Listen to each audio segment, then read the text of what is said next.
my name is Jessica Pingwild, and welcome to my YouTube channel.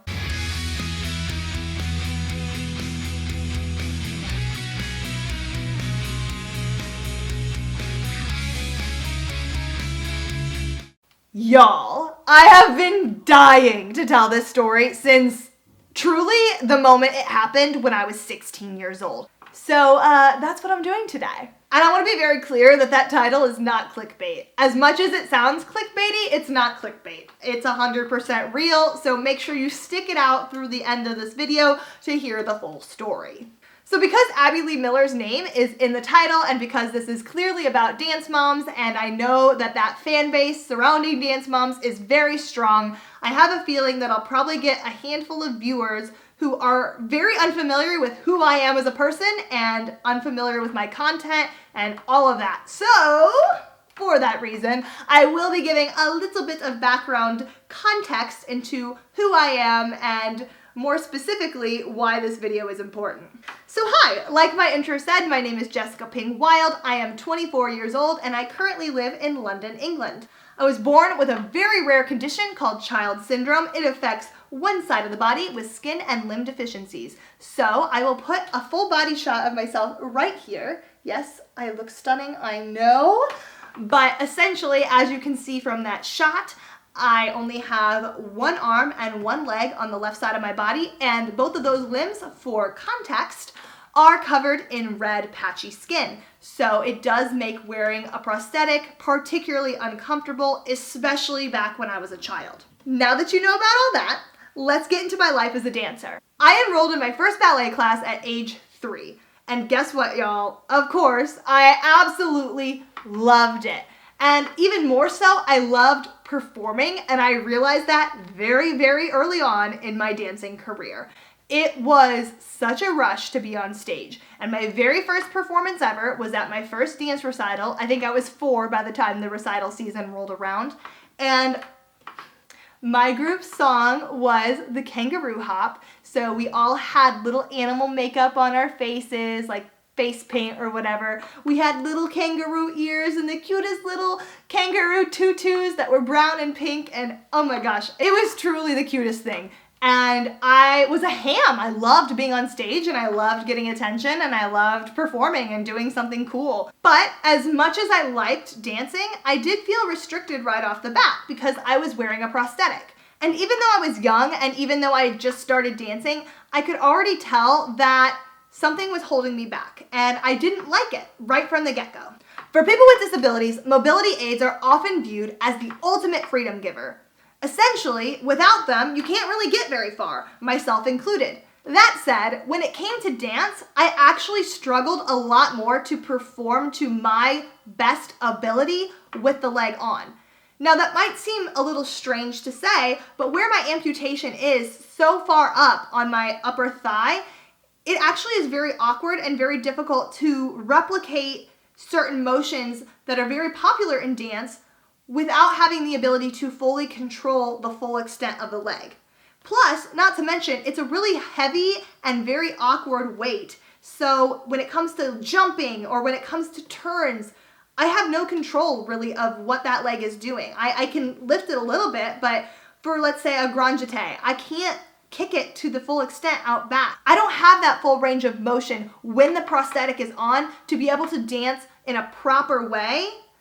And so because of that, I felt like, honestly, I couldn't even adapt a lot of the moves that my peers were doing to meet my body and my needs until, of course, the leg came off.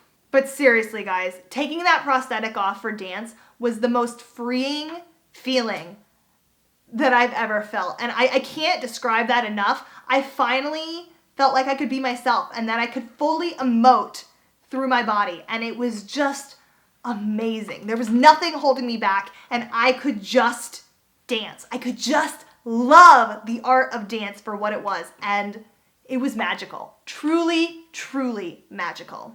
The first year or so, learning how to dance without the prosthetic on wasn't really as hard as I feel like a lot of people assume it was. Of course there were adaptations to be made, but I'd been hopping my entire life and mimicking what other people did. So with that in mind, it was actually quite easy for me to make those adaptations. And I had the full support and love and understanding of my incredible dance teachers. And of course, that 100% helped in the process as well. But it's time we bring all of my background and all of who I am and put it into the moment that this story, that this whole video really needs to center around. So, from the time that I was 12 years old to the time I was 16, I obviously had about 4 years of experience dancing and competing and performing without my prosthetic on. So, not to toot my own horn or anything, but by the time I got to be 16, I was pretty good at dancing on one foot. Like really good, actually. I could turn, I could jump, I could do everything that I needed to do. I was even sometimes a part of these really intricate lifts and different types of tricks that my dance teachers were always trying to see if I could do, and we'd almost always figure it out. We'd always adapt to whatever needed to happen to make the dance work. And it was always interesting. But on top of being obsessed with dance in my real life, I of course loved watching TV shows and movies that featured dance. I grew up watching Disney Channel, and of course this only further incited my love of performing, music, dance, you name it, because Disney is full of all of that. It's full of musicals and all of these amazing dance numbers. And then of course you had your performance-based competition reality shows that started popping up. American Idol, So You Think You Can Dance, Dancing with the Stars, you name it. But then, as if the gods from heaven descended upon the world, we got the perfect mix of all of my favorite TV. We got performance, we got drama, we got laughs, we got Dance Moms. Now, to tell you I was obsessed with Dance Moms is truly an understatement. I would rush home from dance practice just to watch the show. Like me would rush home from something that I loved to watch something else that I loved. It was nuts. Reality TV is most certainly my #1 guilty pleasure in this world. And I'm not embarrassed by that because I feel like it's a lot of people's, but you name it. I would watch The Bachelor, The Bachelorette, America's Next Top Model, Hoarders, What Not to Wear. I watched it all. And when Dance Moms came into the picture, ooh my God, I watched every episode. When I tell you that I was excited when my dance teachers announced 2 days before our competition that the Dance Moms girls would be in attendance as well, I was pumped. So on the day of the competition, my mom, my dad, my friend Claire, and I pile into our car and drive up from our small town in Illinois all the way up to Chicago, where the competition is being held. Now keep in mind, as excited as I was for the day ahead, and of course, not only because the Dance Moms people were going to be there, but also because I loved my dances and I'd been practicing them for the last couple months, and I was ready to perform, I was ready to compete. But as excited as I was in no way expecting to have any sort of conversation with these people, no sort of real interaction, maybe a meet and greet line, maybe. And that felt unreal too. Like in my brain, that was the first thing that came to me, but I was also like, it's a dance competition. They're there to compete. I'll probably see them on stage at awards. Like in my mind, that was what I was thinking. I was like, that'll probably be the maximum type of exposure that I'll have to these people that I love and that I find to be hilarious and also great dancers. Let's not forget that very important detail. If I remember correctly, I think I had 3 dances to compete that day. The first one was going to take place in the early morning, and then the other 2 were going to be in the late morning. But awards weren't going to be until the afternoon at some point. So I knew it was going to be a very long day. But also keep in mind, dance competitions extend from Friday to Sunday. There was no guarantee that the Dance Moms girls were even going to be in attendance on the day and time that I was there. So there is also that going through my brain, that I could miss them completely because they might not even be competing until Sunday. Or maybe they competed the previous night. Who knew? Any hoozles. Before my second dance, which was a small lyrical group number, I was backstage with my team, and we were stretching and getting ready to go on. the way that we did it, and I don't believe that this is the way that the girls in the show did, but we always went backstage about 5 numbers before we were supposed to go on. That way we could get back there, get in the right frame of mind, and also check in. But either way, long story short, my whole team is backstage ready to go on for this lyrical number. When out of nowhere, who should appear but Nia and Mackenzie? They just literally appeared and suddenly were thrown on stage right before us to do a duet. It was a really cute duet. I think Mackenzie was in like lion makeup, if I remember correctly. I don't fully remember what Nia was wearing. It might have been like a circus routine. I don't know. It was cute and adorable. It was full of a lot of acro stuff. And I just remember being like really thrown off because I was in that frame of mind, like, oh my gosh, these girls that I watch on TV and think are fantastic dancers are literally performing right in front of my face. And you want to know what is literally going through my brain as this is happening?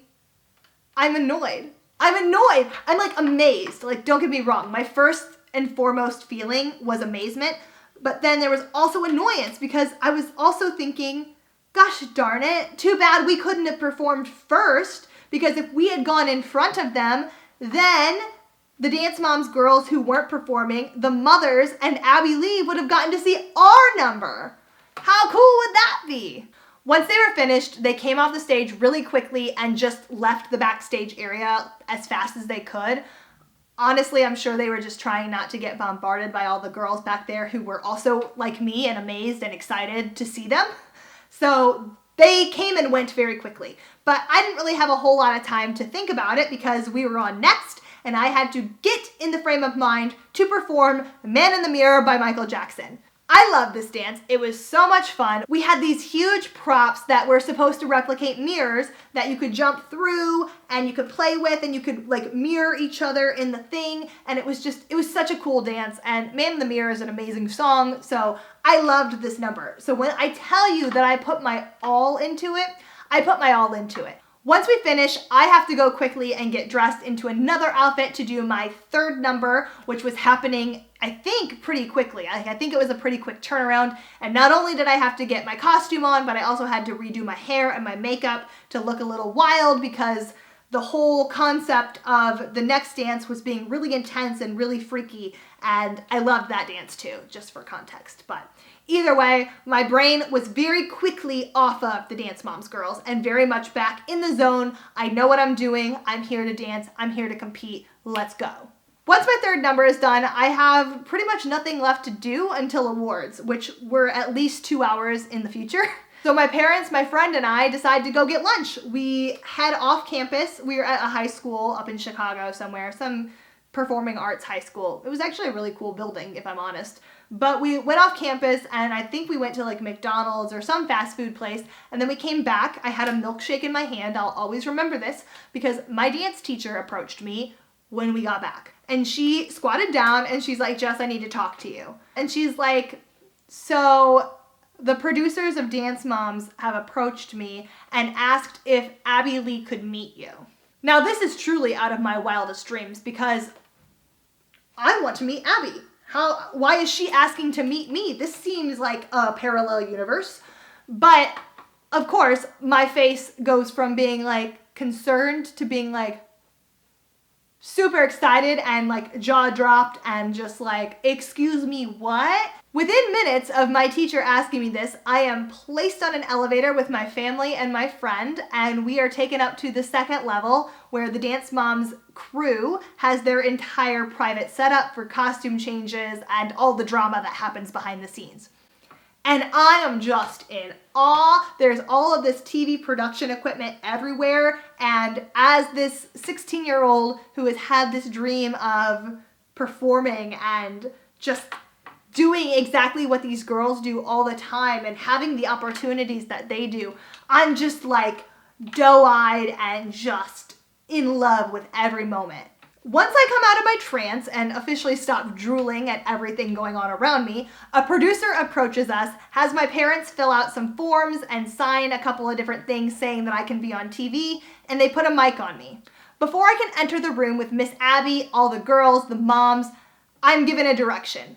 I'm told that as soon as the door opens, I should smile at Miss Abby and go give her a hug. Truly, that is what I'm told. I'm 16 years old and I'm supposed to go run up and give Miss Abby a hug. I've never met the woman. I've never had any sort of correspondence with her. She doesn't know who I am. It was awkward, to say the least. But of course, I did it. I was like, this is cool. I'm going to do whatever they tell me to do. So when they opened the door, I smiled. I was like, oh my God. And I went and gave her a hug and she hugged me back, following our super awkward and super staged embrace. And before Miss Abby started performing for the cameras again and presenting me to all of her girls, we had a really real connection. Miss Abby looked into my eyes and told me how impressed she was with my dancing ability. She said she became so overwhelmed with emotion while watching me perform that she actually broke out into tears. And I felt so validated as a dancer, as a performer in that moment.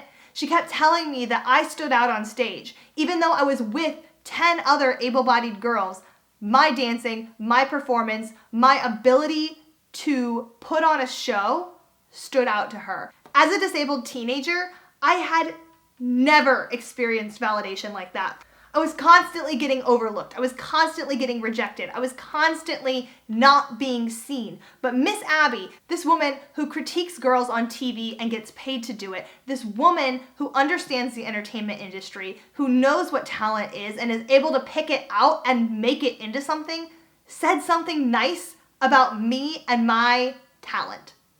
That meant everything to me. It still does. I still think back on that moment with so much joy and pride and just overall, like, I can't believe it happened. I still to this day can't believe this moment happened. At this point in my life, about 8 years ago, I don't think I'd seen any person with a disability, and definitely not an amputee, represented in mainstream media. Not once. So when it came to entertainment, when it came to the space of performance, dance, music, you name it, I wasn't represented. And so I never really thought of myself, of course I liked performing, but I never really thought of myself as having potential to actually do something great with my performing. And then she said that, and then my mindset changed. And then I realized that I have talent. I realized that this is more than just a hobby, that this is something that I care about. This is something that I want to do, and this is something that I love, and I should cherish that. I should enjoy that. I should milk it for all it's worth, and I should throw my soul into it. That's what Miss Abby's comment did to me. And you can say what you want about the woman. I know she has a bad reputation, and I know that she wasn't always portrayed as being a great dance teacher. And I'm not declaring that she doesn't have faults, not by a landslide, but I'm saying that in that moment, she gave me something that I hadn't received ever. Well, of course I felt supported by my dance teachers and my teachers at school and by my community and my friends and my wider family. It still meant something else to come from someone who has the respect in that space that I always dreamed of being in. And I can't tell you what that meant to me. I know this story might seem random compared to a lot of the content I put here on YouTube, but I really wanted to start introducing dance to my YouTube channel, as well as start introducing the idea that people with disabilities are more than capable of being performers, talented individuals, and overall have passions beyond just their disability. Because by putting more creative content out in the world as a disabled young woman, I'm hoping to change people's ideas and change their mindset about the possibilities and the capabilities of people with disabilities. We are so much more than just our disability. And you know what? It's really time that we start being appreciated for the worthwhile human beings that we are. But with all of that said, we have come to the end of the video. Thank you guys so much for watching today's video. It was so much fun to relive this memory and to share it with all of you finally and really dive into my past as a dancer, my passion for dance and performing, and of course this really awkward / funny memory with the cast of Dance Moms, because I feel like people like Dance Moms. I feel like I wasn't the only one, so hopefully you enjoyed hearing a little bit of behind the scenes of what that experience was like. But if you did enjoy this video, please give it a thumbs up. Also, leave me a comment down below and let me know if you liked Dance Moms, and if you did, which of the dancers were your favorite? You can also tell me your favorite mom, because I feel like that is also something that people disagreed on, and I'd be very, very intrigued to know who you preferred. But after you leave a comment, be sure to hit that little subscription button as well as the notification bell right next to it so you can get notified every time I put out a new video.